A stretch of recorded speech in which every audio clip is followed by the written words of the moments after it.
Hi friends, చపాతీలోకి 10 నిమిషాల్లో ఈజీగా అయిపోయేలాగా ఈ కర్రీని అయితే ఖచ్చితంగా ట్రై చేయాల్సిందే. టేస్ట్ వేరే లెవెల్లో ఉంటుంది. 4 ఆనియన్స్ని సన్నగా తరుక్కొని అలానే పచ్చిమిర్చి టమాటా కూడా సన్నగా కట్ చేసుకోవాలి.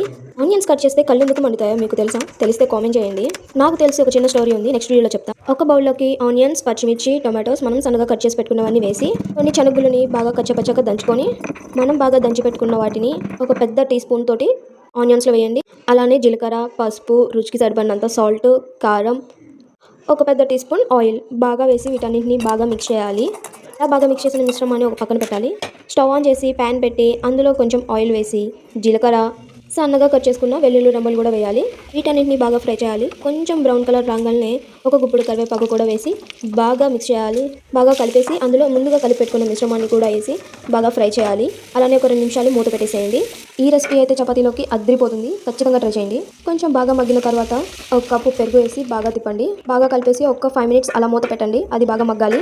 మూత తీసి చూస్తే ఆయిల్ అంతా ఇలా పైకి వచ్చేసిందంటే అప్పుడు ఒక గుప్పెడు కొత్తిమీర సన్నగా తరిగి వేయండి. దాన్ని కూడా బాగా కలిపేసి ఒక 2 మినిట్స్ అలా పెట్టండి. కొంచెం గరం మసాలా వేసి ఒక 2 మినిట్స్ ఉంచితే అయిపోయింది. ఏంటో మా బావకి నా వంటలు ఈ మధ్య బాగా నచ్చేస్తున్నాయి. వీడియో నచ్చితే లైక్ చేయండి.